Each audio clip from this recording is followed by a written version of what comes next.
Olá, pessoal! Estamos aqui para mais um videocast. Novamente, o mestre Gualberto se dispôs a estar aqui conosco para responder as perguntas que vocês fazem aqui no canal e também trazer a vivência desse estado natural, desse estado livre dessa identidade falsa do eu. Mestre, hoje eu vou ler um trecho do livro do Joel Goldsmith, o livro chamado O Eu Místico. Em um trecho desse livro, Joel fala o seguinte: então, em silêncio e confiança, você pode ser um espectador de Deus em meio à ação. O mestre pode falar para nós mais sobre a ação? Nós estamos diante de algo singular, que é a vida como ela acontece, é a vida como ela se move. A questão da ação é algo fundamental para uma investigação nossa, porque a vida, Gilson, ela consiste de ações. Falar é uma ação, ouvir é uma ação. Esse sentir ocorre em ação. Tudo está acontecendo como um movimento na vida. Esse movimento na vida é ação. Nós temos que investigar a natureza da ação. O que é a ação? Então, nós temos diversas formas de nos aproximarmos desse assunto. Então, nós vamos apenas abordar uma delas aqui. A pergunta é: quem é esse que é o eu presente na ação? O que é, na verdade, uma ação que nasce deste eu presente, desta pessoa presente? Nossas ações são ações que têm por base a experiência adquirida. Tudo que nós fazemos ou procuramos fazer, nós temos um fundo de conhecimento a respeito daquilo. Ou procuramos uma base de conhecimento para a execução daquela ação. Nossas ações, portanto, são ações que nascem de um conhecimento prévio. Então, aqui, nós temos colocado para você que existe uma ação de uma outra ordem, de uma qualidade, de uma atuação, de um movimento inteiramente novo e desconhecido para todos nós. É a ação que nasce da real inteligência, da real presença de cada um de nós. Esta real presença de cada um de nós não é a presença da pessoa, não é a presença do eu. E esta real ação, ela não nasce desse fundo de conhecimento adquirido. Então vamos ver algumas coisas agora aqui. Nossas ações, elas requerem a presença de um experimentador. Aquele que já viveu algo, já experimentou algo, já entende de algo e atua nesse momento com base nisso. Esse é o eu, a pessoa, o experimentador. Vamos dar um exemplo aqui. Dirigir um carro requer conhecimento, requer experiência, requer a presença do experimentador, daquele que sabe dirigir o carro. Nesse nível, nossas ações são ações práticas, bastante objetivas. Então, na verdade, é uma ação sem nenhum comprometimento deste centro ilusório que é o eu, o ego. A não ser que alguém esteja dentro do carro se sentindo muito importante, porque está dentro de um carro novo, porque está exibindo esse carro para outros, aí o sentido do ego está presente. Mas o simples fato de dirigir um carro, isso só requer conhecimento, experiência, a presença de um experimentador e não necessariamente a presença do ego, porque essa é uma ação prática, objetiva. Mas, em geral, Gilson, nossas ações, e aqui eu quero agora me referir à qualidade de ação do ego, que é a ação do eu, que é esta ação que produz problemas em nossas vidas, confusão em nossas vidas. Essa qualidade de ação requer a presença deste senso pessoal, que é o ego, a pessoa. Então, esse experimentador é a ilusão de uma identidade presente, se movendo numa qualidade de ação que é a ação da memória, que é a ação do passado, que é a ação desse falso centro que é o ego, que é o eu. Um exemplo dessa qualidade de ação é, usando ainda o exemplo do carro, é estar dentro do carro se sentindo maior que todo mundo, melhor que todo mundo, ou mais poderoso que todo mundo. Então, agora temos implícito nesta ação, que é a ação de uma identidade presente, a presença do ego. Então, repare, na nossa vida há dois tipos de ações acontecendo. A ação que nasce desse centro ilusório, que é o eu, o ego, que eu tenho chamado de atividade egóica, atividade egocêntrica, e a simples e direta ação técnica, mecânica, funcional. Construir uma casa é uma ação técnica. Escrever uma carta é uma ação técnica. Quando eu lhe pergunto qual é o seu endereço, você precisa de uma memória técnica para me dizer o endereço da sua casa. A nossa vida na ação do ego, que é essa atividade egocêntrica, todo esse fundo de experiência e conhecimento e memória, tudo isso fica a serviço do desejo, do medo, do sofrimento, da angústia, do orgulho, de toda a ordem de confusão psicológica. Então, há uma vida livre dentro de uma ação sem o sentido do eu presente. E nós precisamos descobrir essa qualidade de vida livre deste eu presente. Essa atividade técnica e funcional nós já temos, nós já conhecemos. Ela acontece de uma forma muito simples para todos nós. Aqui estamos nos referindo ao descobrimento de uma nova ação, a ação livre do ego em nossa relação, por exemplo, com o outro, com a vida, com nós próprios. Por que isso, Gilson, é muito importante? Porque todo sofrimento, toda miséria humana, toda violência, toda perturbação, tudo aquilo que representa a vida humana nesse contexto de cultura e de mundo, onde o que está sempre presente é a confusão, isso está presente em razão de uma qualidade de ação centrada no eu, centrada no ego.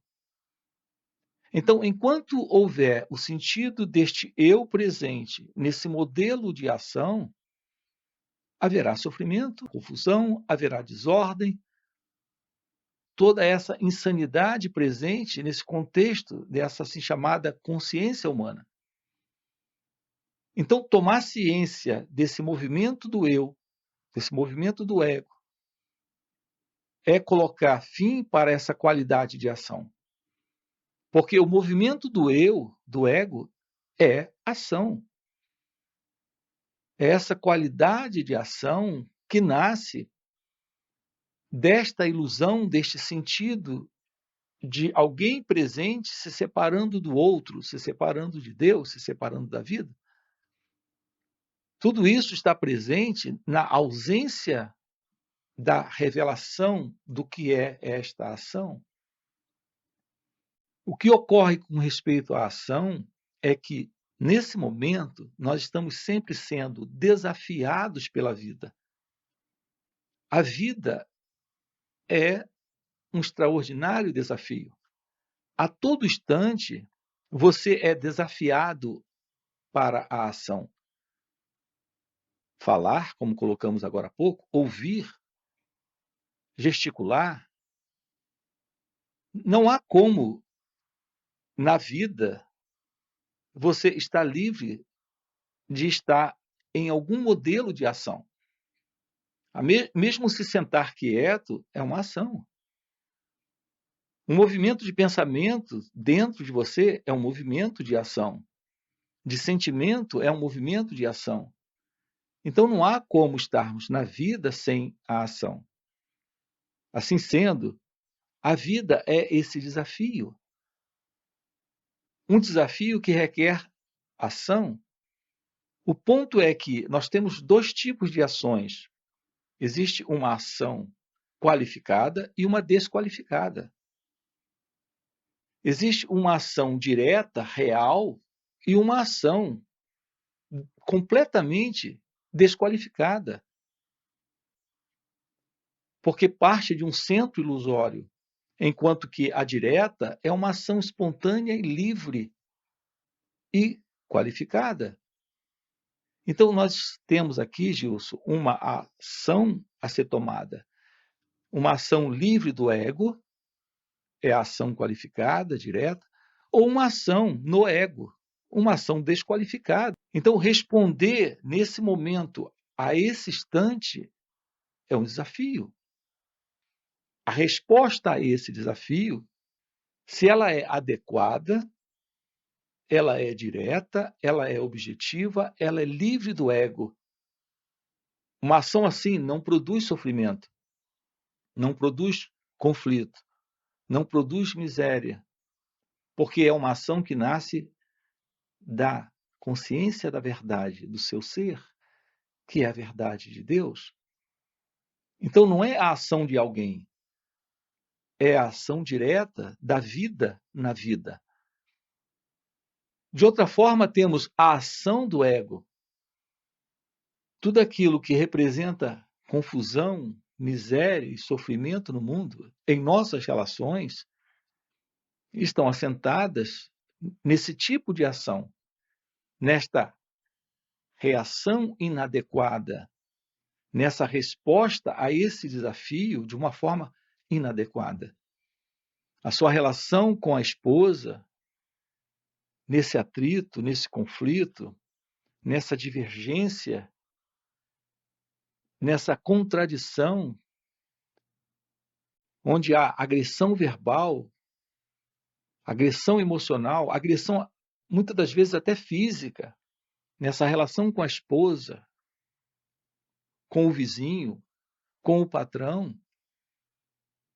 Esse tipo de ação conflituosa, esse tipo de ação violenta, esse tipo de ação assentada no desejo, no medo, no apego, são exemplos de ações inadequadas. Ou seja, uma resposta ao desafio do momento presente, uma resposta inadequada, atender a esse desafio dentro desta ação inadequada é produzir problemas, é viver em problemas. Assim, a nossa vida, Gilson, no ego, é uma vida miserável. E não importa se você é alguém muito bem-sucedido, se você é alguém conceituado dentro da sociedade, famoso, rico, poderoso, alguém que todos até ao olharem para você possam dizer, é um exemplo de sucesso. Não importa o que as pessoas pensam ou dizem sobre quem elas acham que você é. Internamente, seu estado interno, apesar de aparentemente você se destacar em meio a todos, esse estado interno irá sempre sobrepujar qualquer aparente qualidade ou beleza de vida, ou riqueza, ou prosperidade, ou sucesso que você aparentemente tenha. Então, estamos aqui investigando a natureza da verdade sobre quem nós somos, indo além desta crença sobre quem nós acreditamos ser e além desta crença sobre quem os outros acreditam que nós somos. Então, esta ação é a ação livre do eu, livre do ego. É a ação da verdade, é a ação real, é a ação livre desse fundo de condicionamento psicológico, de memória, a partir desse centro ilusório que é o eu, que é o ego. Em relação a essa real ação. Dentro da espiritualidade, muito se é dito sobre, eu senti de agir dessa maneira, ou senti de agir daquela outra maneira. Às vezes é dado o nome de intuição. Eu estou sentindo, estou tendo a intuição que devo agir assim. O mestre pode esclarecer para nós isso? Enquanto você estiver presente, sendo o experimentador, sendo o pensador, sendo aquele que sente, sendo aquele que está dentro da experiência, enquanto você estiver se sentindo como alguém dentro da experiência, como um elemento separado da própria experiência, é natural que suas ações estejam nascendo de um impulso. Esse impulso é o impulso desse fundo, ainda deste centro, ainda deste pensador, desse experimentador, desse que está dentro da experiência, que é o eu, o ego. Então, quando você diz, eu senti de fazer, eu percebi alguma coisa, eu tive uma intuição, eu tive uma direção, essa condição, essa condição de ação que nasce de uma direção, ela está nascendo de um fundo, de uma memória. Mas eu tive uma intuição. Sim, essa intuição está dentro ainda. A pergunta é: quem é esse na ação? Quem é esse que recebeu a intuição? Quem é esse que foi direcionado? É importante, Gilson, investigarmos isso. Toda ação, ela ou é a ação livre do sentido do autor das ações, ou ela será uma ação ainda com uma autoria. Esta ação com autoria é a ação separada do autor da ação. Essa separação, de uma forma muito clássica, demonstra que é uma ação do querer, da vontade, dessa assim chamada intuição. Há sempre o elemento experimentador e a sua experiência, o autor da ação e a ação. Isso é a divisão, é a separação. Essa qualidade de ação, por mais aparentemente perfeita, por maior que seja o resultado obtido dessa ação, ainda será uma ação que tem como resultado um benefício para esse mim, para esse eu, para esse ego. A verdade de uma ação livre do ego é que estamos diante de uma ação livre de propósito, de objetivo, de alvo, de sentido para o eu. Há um resultado nessa ação, mas não é um resultado para a pessoa, para esse mim, para esse centro que se separa como sendo o experimentador da experiência, como sendo o observador daquilo que está sendo mostrado ali.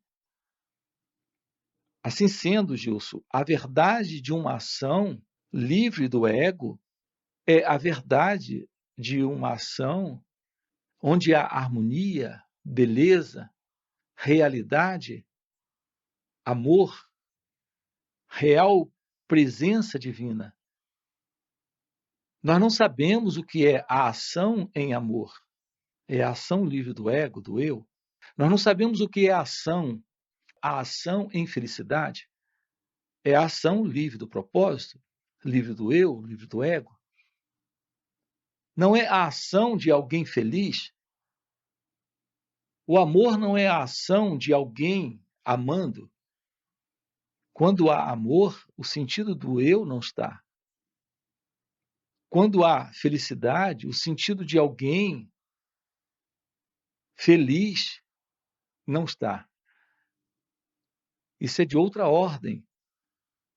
É algo fora do conhecido da mente egóica. A aproximação da verdade do seu ser, que é meditação, revela uma ação dessa qualidade, uma felicidade dessa qualidade, um amor dessa qualidade, que é o amor real, a felicidade real, a ação real. Nós temos que explorar muito essa questão de como estar livre desse sentido do eu na ação, para que assim esta ação se expresse, se manifeste livre, como sendo a própria ação desta real presença divina, que é a ação da verdade, da felicidade, do amor. É isso. Mestre, a gente tem uma pergunta aqui que também está dentro do tema da ação, da Nilza. Ela pergunta o seguinte: tempo psicológico. O que é isso? Tempo psicológico é passado, presente e futuro da pessoa. Nós temos o tempo do relógio, temos o tempo do calendário. Esse é o tempo natural que precisamos dele para a vida de uma forma prática. Temos que saber que hora o filho sai do colégio, senão a gente chega atrasado.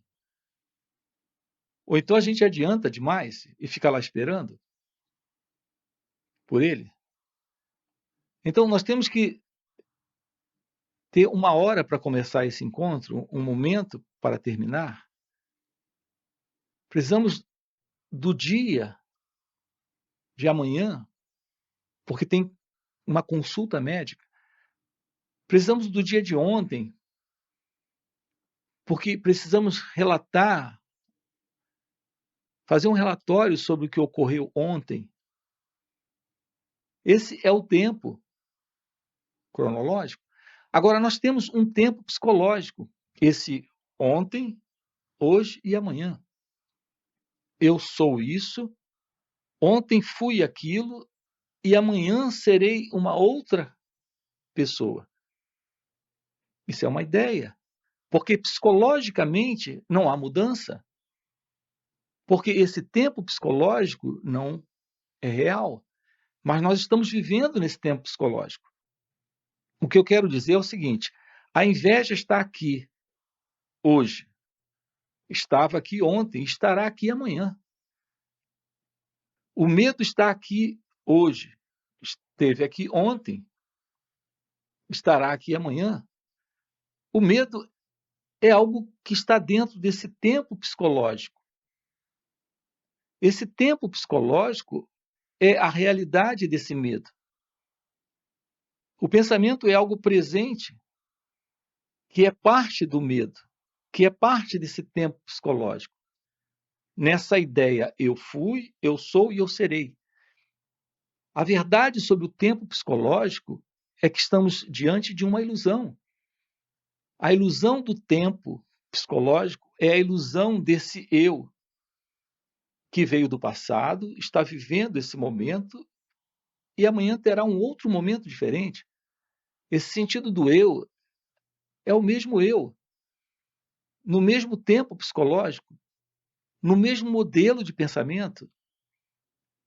Isso é o tempo psicológico, uma ilusão. Estar livre dessa ilusão do tempo psicológico é estar livre desse pensamento, que é estar livre desse senso do eu, que é estar livre desse sentido de passado, presente e futuro. Então, estamos diante da realidade sem o passado, presente e futuro, sem o eu e sem o tempo psicológico. Então, isso é o tempo psicológico, a ilusão de que você existe como uma entidade, agora, aqui. Se livrar da ilusão desse sentido de alguém presente, aqui e agora, é se livrar desse eu, desse passado, presente e futuro, e desse tempo psicológico. Isso é o tempo psicológico.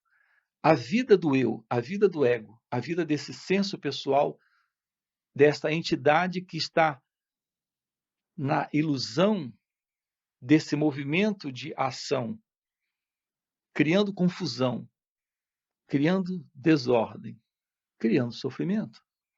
Essa eu acho que é a principal pegadinha que a gente, nessa, entre aspas, caminhada, caímos, né? É eu estar aqui e me tornar amanhã, realizar Deus, alcançar Deus, me unir com Deus. E aí fica nessa pegadinha de se tornar algo amanhã.